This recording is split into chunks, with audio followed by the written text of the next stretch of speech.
आज हम जिस कातिल की कहानी आपको सुनाने जा रहे हैं उसने इंसान नहीं मारे, बचपन मारा। जी हां, एक ऐसी साइकियो कातिल जो जान लेती है बच्चों की। वजह चौंकाने वाली, कोई भी उससे ज्यादा खूबसूरत ना लगे। बिल्कुल ठीक सुन रहे हैं। हंसते खेलते बच्चों को देखकर उसे अजीब सी कोफ्त होती है, और कोफ्त इतनी कि वो उन किलकारियों को हमेशा के लिए शांत करने तक का कदम उठा लेती है। इसे किलर चाची के नाम से लोग आज जान रहे हैं। हरियाणा के नौलथा गांव से शादी से दूल्हे की सिर्फ घोड़ी नहीं लौटी, पर दुल्हन के घर से एक बच्चे का जनाजा उठा, एक बच्ची का जनाजा उठा। लोगों को लगा दुर्भाग्य, पुलिस को लगा दुर्घटना, पर सच इतना खतरनाक था कि गांव की नींद उड़ गई। पूरा गांव सोच में पड़ गया। एक 30 साल की औरत 3 साल में 4 बच्चों को पानी में डुबोकर मार देती है और किसी को भनक तक नहीं लगती। आखिर ऐसा कौन करता है? जो खुद एक बच्चे को खिलाती है वही महिला बच्चों की जान ले लेती है।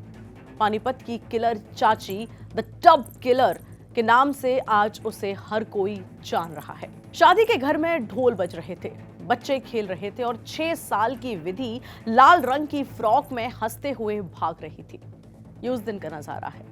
पर कुछ मिनट बाद चारों तरफ सन्नाटा, स्टोर रूम बाहर से बंद और अंदर एक छोटा टब, और उस टब में विधि का निर्जीव शरीर, इस छोटी बच्ची का निर्जीव शरीर, पैर जमीन पर, सिर पानी में धंसा हुआ। मतलब साफ कि दुर्घटना तो नहीं थी। तभी किसी ने देखा विधि की चाची पूनम के कपड़े पूरी तरह से भीगे हुए थे। किलर चाची पूनम। शक की चिंगारी यहीं से चली और 36 घंटे की पूछताछ ने सब उगलवा दिया इस किलर चाची से। पूनम की आंखों में कोई पछतावा नहीं था, रत्ती भर भी पछतावा नहीं था। बस एक अजीब सी आवाज में वो कहती है कि मैंने मारे हैं बच्चे। और फिर खुलने लगी फाइलें। एक नहीं, 2 नहीं, 4 मासूमों की मौतें भी उसी की ये काली करतूत थी। जनवरी 2023 उसकी ननद घर आई हुई थी। 2 बजे पूनम का बेटा शुभम और उसकी भांजी इशिका दोनों एक ही पानी की टंकी में डूबे मिलते हैं। परिवार ने सोचा दुर्घटना, पर असल में पहली 2 हत्याएं यही हुई थी। ये पहली 2 हत्याएं थी जो इस किलर चाची ने की। अगस्त 2025, सिवाहा गांव। पूनम के साथ सोई एक और बच्ची जिया सुबह मिली स्टोर के पीछे बनी एक हौद में। 1 दिसंबर की बात, विधि। शादी का दिन चुना गया कि शोर शराबे में इस कत्ल की किसी को खबर न लगे, किसी को न पता चले कि जो चल रहा है। अब जानते हैं इन सभी कत्लों की वजह। एक सनक।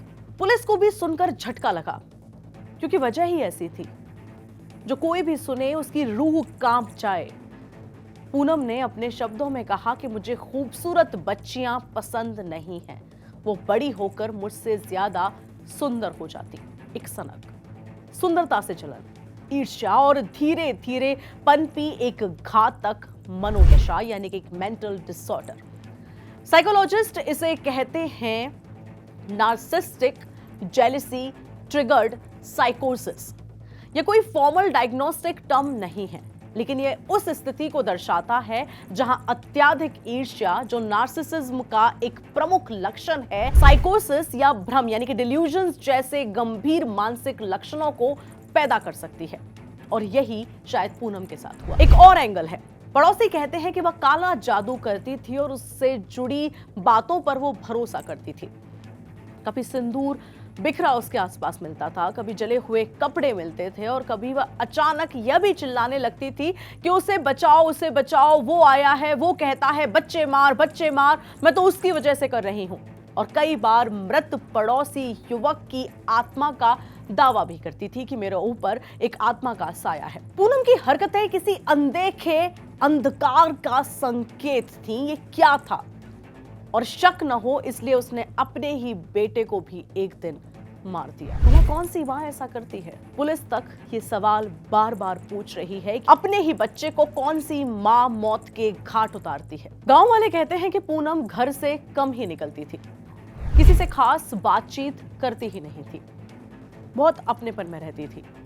भीतरी दबाव, मानसिक बीमारी और अकेलापन, ये सब संकेत करते हैं और उसने खुद को एक ऐसे अंधेरे में धकेल दिया जहां से सिर्फ एक रास्ता निकलता है और वो रास्ता है अपराध का। आज पुलिस के सामने वो रो रही है, पछता रही है, पर पुलिस पूछती है ये आंसू देर से क्यों आए? 4 मासूमों की जान लेने के बाद क्यों आए? एसपी भूपेंद्र सिंह की टीम ने पूरे मामले की परतें खोली। सीसीटीवी के फुटेजेस, बंद दरवाजा, भीगे कपड़े, सबने मिलकर दिखाया कहानी सिर्फ एक दुर्घटना ही नहीं, ये एक प्लान्ड मर्डरर की रचना है। अब पुलिस पुराने सभी हॉट टब मामलों को दोबारा से खोल रही है और पूनम, जिसकी गोद में बच्चे खेलते थे, अब 4 मासूमों की हत्यारी का टैग उसके पास है। हरियाणा के लोग आज भी ये सवाल पूछ रहे हैं, क्या किसी औरत की ईर्ष्या इतनी खूनी हो सकती है? 4 छोटी छोटी जिंदगियां जिन्हें किसी ने बचपन ही जीने नहीं दिया। और अगर विवाह वाली रात स्टोर रूम का दरवाजा 1 मिनट और बंद रहता तो शायद एक और बच्ची भी नहीं बचती। आप देख रहे थे दैनिक जागरण क्राइम एक्सप्लेनर। मैं हूं आपके साथ में सुरभि लवानिया।